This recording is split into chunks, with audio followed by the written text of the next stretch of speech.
ce que je constate, c'est que dès qu'on parle gestion documentaire, on imagine tout de suite des usines à gaz, on imagine tout de suite des trucs un peu complexes qu'on a d'ailleurs, alors pour ceux qui ont été sur SEA ou des choses comme ça, des outils qui étaient un petit peu lourds, pas toujours agréables à utiliser et avec une tonne de formation pour essayer de publier un document.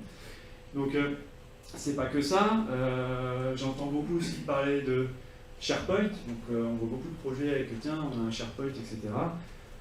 Bon, ça enlève quand même pas mal d'éléments de workflow sur ces éléments-là. La codification aussi des documents n'est pas top.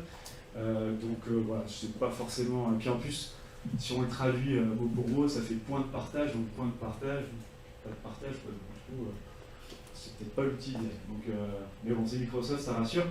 Moi, l'idée, c'est de vous montrer un truc un peu nouveau. C'est pas une usine et c'est quelque chose qui se met plutôt bien en place sur les projets, qui est simple à utiliser. Voilà. Alors, c'est quoi Exetia? Déjà, ça va être un environnement web, évidemment. Hein, on parle de collaboratif, donc on va se connecter, ce que je vais faire dans quelques instants. Donc, utilisateur, mot de passe, et une fois que vous êtes connecté, vous avez accès à différents programmes, différents projets. Tout dépend des droits qu'on vous a attribués en fonction de votre groupe, etc., de votre entreprise, êtes-vous un partenaire, etc. Ensuite, on va avoir évidemment la possibilité de gérer tous ces documents, les structurer. Alors là, on va avoir pas mal de façons de les structurer. On peut même arriver sur des affichages un peu comme sur Tilos, quand on groupe les éléments par WBS, des choses comme ça. Donc on peut imaginer pas mal de choses. Donc on peut faire pas mal de trucs intéressants au niveau de l'organisation. Ensuite, on va évidemment codifier le plus intelligemment possible ces documents, et ça va se faire de manière assez automatique en fonction des métadonnées qu'on va fixer à nos différents documents. On va également pouvoir faire du versionning. Comparer les versions, ça va être également un sujet intéressant. On va pouvoir partager chaque document avec ses équipes, des groupes, etc. Demander à ce que... Salut. Ça, c'est toujours agréable. Tout le monde a vu qu'il était en retard, Walid. Salut. Et donc, voilà. Ensuite, on a la possibilité de visualiser automatiquement les vidéos, les fichiers Word, etc. C'est déjà une visionneuse intégrée, donc c'est assez intéressant. On passe de document en document et on voit un peu à quoi ça ressemble. Donc là, pour info, c'est nos futurs bureaux en 2023. Donc, vous pourrez venir les voir en Vendée si ça vous dit. Et puis, on va pouvoir évidemment sur chaque document ajouter des commentaires, des remarques, etc. de manière assez ludique. Et ensuite, comparer assez facilement les modifications qu'on a entre les deux documents, donc quelque chose de très graphique. On va comparer l'initial, la version 1, etc., voir ce qui a bougé. Alors, on peut le faire graphiquement, mais on peut le faire aussi avec des métadonnées, voir ce qui a bougé au niveau du fichier, etc. Donc c'est assez pratique. On a toute cette logique de workflow avec des tableaux Kanban comme vous connaissez bien. Ça peut être attaché au document ou pas du tout. Ça peut être aussi une façon de planifier. Nous, on l'utilise plus pour la dimension documentaire, avec des actions à mener, et puis on vient attacher des documents et on fait un suivi sur les documents qu'on doit livrer, ceux qui sont en cours, ceux qui sont terminés, ceux qui sont approuvés, ceux qui sont rejetés. Donc ça, c'est assez intéressant et ça peut se faire aussi équipe par équipe. Pareil, c'est de déplacer les éléments de statut en statut, ça permet aussi de changer les attributions, de dire bah, ça c'est à l'équipe projet, maintenant ça va être au bureau d'études de travailler, donc automatiquement ça se modifie. Et voilà, donc tous ces workflows sont intégralement paramétrables évidemment. Voilà un petit peu, et puis des tableaux de bord, hein, donc ça c'est la business intelligence comme vous connaissez, donc ça on va pouvoir intégrer ça également. Donc, voilà un petit peu, on va faire une petite démo. Comme ça, vous allez voir un peu à quoi ça ressemble. Et ensuite, je passerai le relais à Quentin. Ah bon, ça, on va fermer. Là, ça marche, c'est parfait. Et donc, c'est pas du tout là que je dois être, en fait. Non, c'est là-bas. Excusez-moi, je découvre les bureaux. Hop. Donc, du coup, c'est quoi ça switch? Eh ben, bonne question. Ah oui, il faut switcher. C'est ça le truc. Donc, on a un petit problème technique ce matin. Et c'est ce câble. On a fait cavaler dans Paris pour rien, mais on a trouvé une solution. Elle est un peu manuelle. Et là, ça doit être pas mal. Et vous allez voir mon beau canard. Voilà. On voit le beau canard. C'est super. Merci Marie. Donc voilà, on est sur une plateforme en ligne, pardon, et donc je vais pouvoir me connecter et ça va me lancer mon interface. Alors ça met un petit peu de temps, le Wi-Fi n'est pas foufou ici. Voilà. Donc j'arrive en fait sur mon tableau de bord, avec, ça c'est le choix que j'ai fait hein, pour mon arrive, j'ai différents tableaux, j'ai un suivi sur les plans d'exé, un suivi sur le planning, les informations de planning et de phasage. Là je vois d'ailleurs pas toutes les étiquettes parce qu'elles ne sont pas toutes à moi et j'ai décidé de choisir de voir que celles qui m'appartiennent. Donc ça permet de savoir un peu ce que j'ai à faire. J'ai des choses à faire normalement. Si je descends un peu ici, je peux avoir un petit tableau avec les différents suivis sur les documents, etc. Voir le temps qu'il me reste avant l'échéance, des choses comme ça. Donc ça c'est évidemment personnalisé. Moi ce qui va m'intéresser tout de suite dans l'immédiat, c'est de vous présenter la partie documents. Donc ici vous voyez j'ai un explorateur, donc j'ai différents documents, donc j'ai les données d'entrée du marché, j'ai des procédures administratives, les DICT, tous ces trucs-là, etc.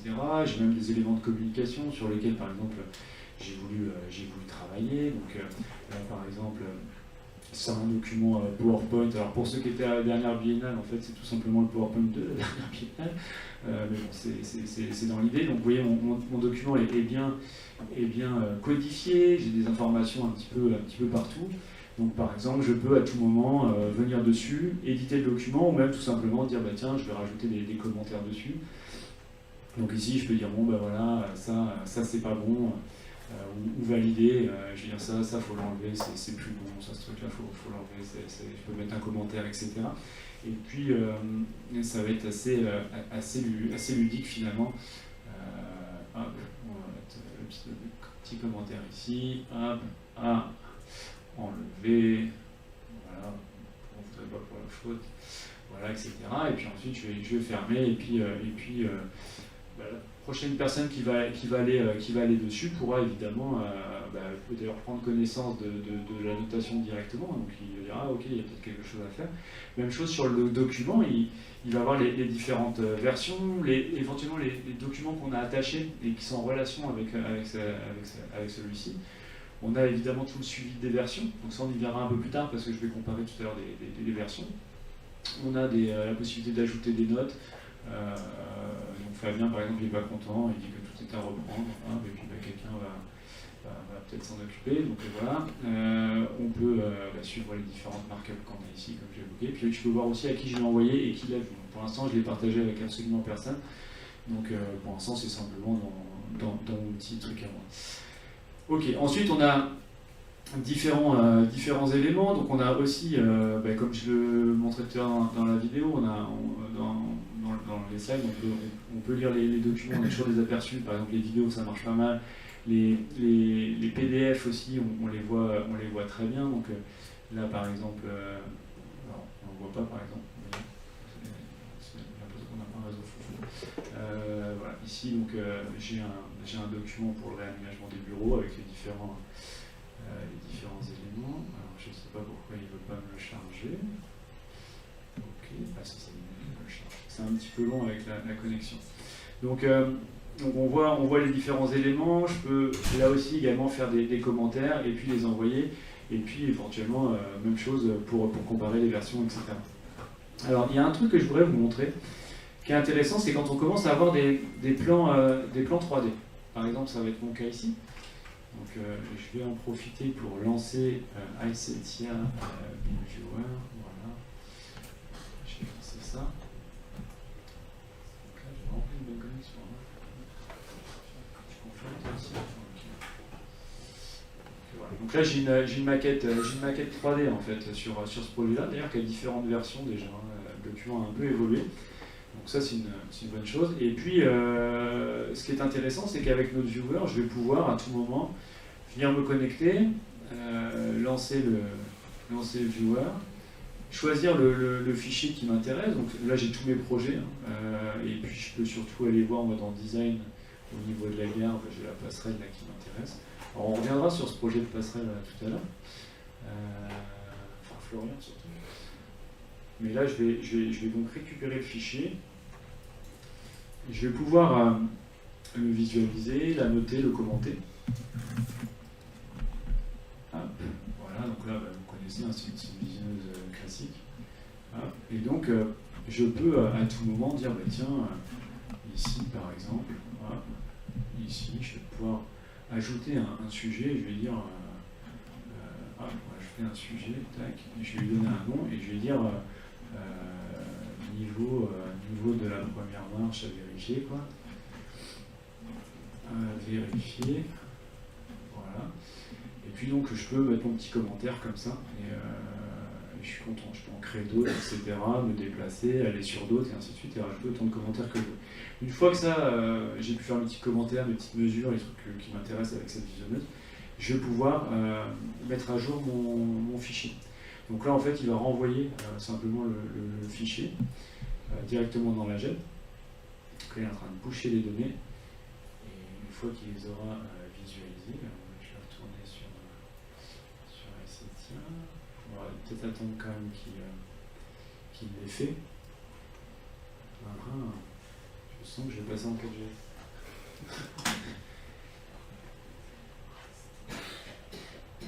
Alors que ce matin, ça marchait. Évidemment.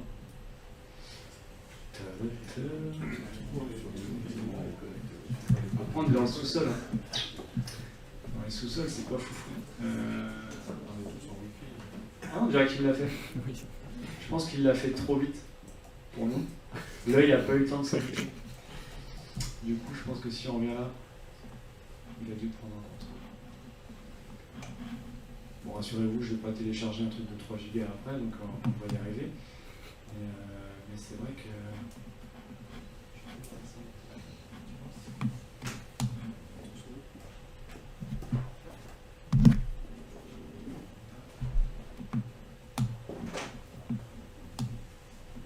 Alors... Ah bah ouais, c'est comme ça.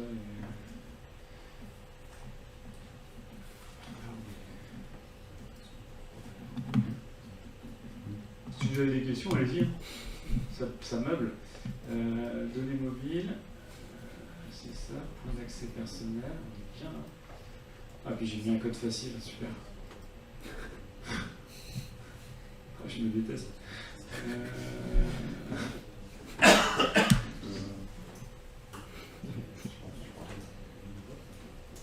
Alors, ce qui est cool, c'est qu'au FIAP, on a pris un abonnement premium, quand même, on n'est pas en mode gratuit, pour avoir justement un gros débit. Ça va, j'écoute.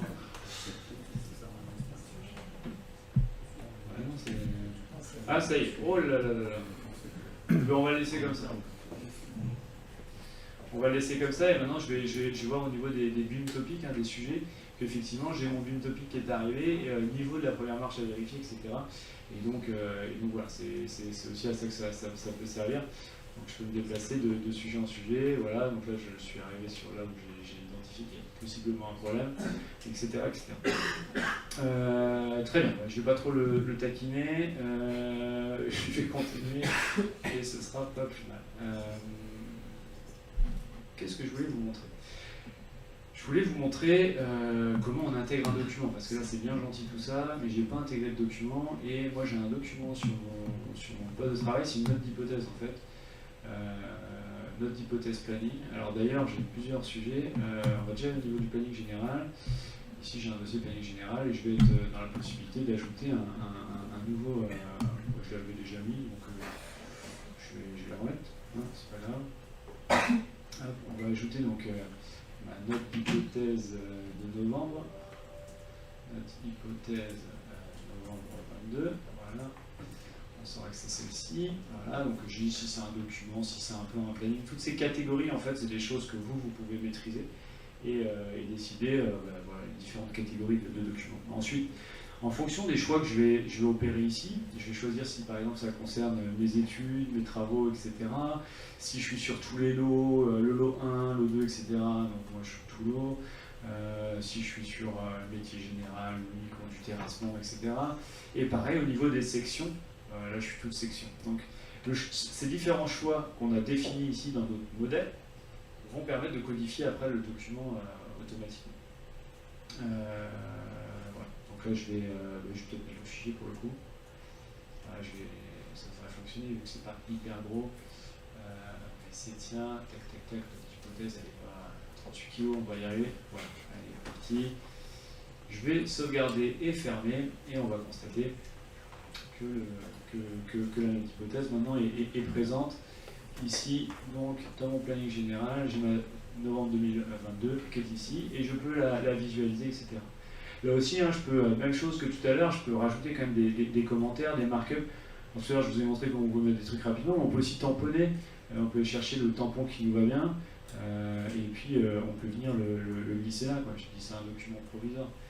Il y a la même chose, j'avais créé des tampons un peu personnalisés, j'en ai refusé, etc. On peut assez facilement mettre des éléments, on peut glisser une date. Donc c'est assez simple à faire, et ça permet de alors ça c'est fait la première, ça c'est la deuxième, document provisoire.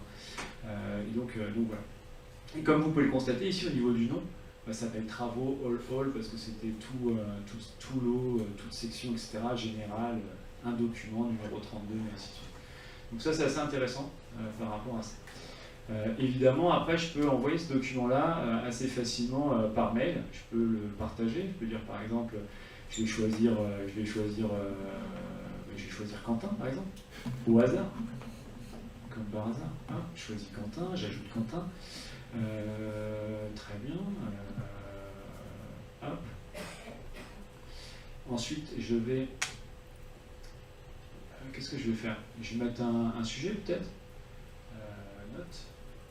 Comme ceci. Je vais mettre une raison, peu importe. Je peux aussi choisir un template de mail. Donc là, par exemple, je vais dire tiens, mettre à jour le document, par exemple. Bonjour Quentin, etc. Merci de bien avoir mis à jour le document 6 juin, tac. Bon courage. Et puis je peux aussi choisir la signature Fabien. Voilà, comme ça directement, je me choisis et c'est parfait. Et donc là, c'est parti. Et le message est envoyé et Quentin va le recevoir et saura ce qu'il a à faire. Donc maintenant, d'ailleurs, quand je constate ici, je constate que ça a été envoyé par Fabien le 24 novembre, mais que Quentin l'a toujours pas regardé. Je veux dire, ça fait 10 secondes que je l'ai envoyé, il l'a toujours pas regardé. Donc bon, c'est pas très sérieux. Et tout à l'heure, s'il le voit, je verrai qu'il l'a vu. Donc ça, c'est intéressant. Je n'ai même pas connu. C'est vous dire. Donc voilà. Après, qu'est-ce que je peux faire d'autre? Si en fait, je vais quand même mettre un planning en route, je pense, parce que en fait, nous, vous savez, on a un outil qu'on aime bien, ça s'appelle Tilos. Et donc, j'ai intégré le planning chemin de fer de l'opération, parce qu'on va quand même raccorder les wagons là. Et donc, on a quand même un planning à faire, planning chemin de fer version 0, parce qu'il m'a envoyé un truc. Pas dire que ce soit terrible. Donc, je vais le mettre, travaux, hop, tous les lots, on est quoi? Voilà, c'est en plus général, je crois. Et toutes les sections, pareil. Je le codifie, par contre, c'est bien un planning et plus un document, et je vais envoyer le planning. Et c'est un planning chemin de fer pour la classique, là, tac, hop, c'est les clauses. Hop, parfait.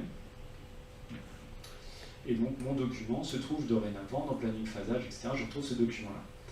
Donc là, je suis plutôt content. Un beau planning Tilos, comme vous les aimez bien. Par contre, pas nécessairement optimisé. Moi, par exemple, ça me dérange un peu. Donc là, par exemple, je vais lui dire, voilà, c'est pas terrible. Les ressources, c'est pas ça. Hop, les ressources à optimiser. Hop. Et puis donc lui va pouvoir mettre à jour son document, et tout à l'heure il va nous montrer comment justement il le met à jour. Ce qui est intéressant, c'est que je peux lui envoyer par mail la même chose que tout à l'heure, et voilà, tu peux faire la modification. Je peux aussi, et ça c'est intéressant aussi, ici, pardon, je peux ici aller sur mon tableau Kanban, l'ouvrir, et vous voyez ici j'ai déjà quelques stories qui sont prévues. Et puis je peux par exemple, vous voyez là j'ai préparé la version du planning version 1, donc quand je ouvre cette story, on va la voir. Donc ici c'est la story, donc mettre à jour la version 1 du planning, etc. Donc ça c'est ce qu'il doit faire. Je peux d'ailleurs y attacher éventuellement le document que moi j'ai envoyé, donc ça c'est la version 0, au moins comme ça il est sûr que dans la story, il sait qu'il a ce document-là. Et après, je peux le mettre en cours, ou lui le mettra en cours, et après, il me l'enverra en approuvé de façon à ce que je valide ou pas le planning. Donc on peut aussi travailler comme ça, avec des tableaux, et c'est assez ludique. Et ça marche plutôt bien.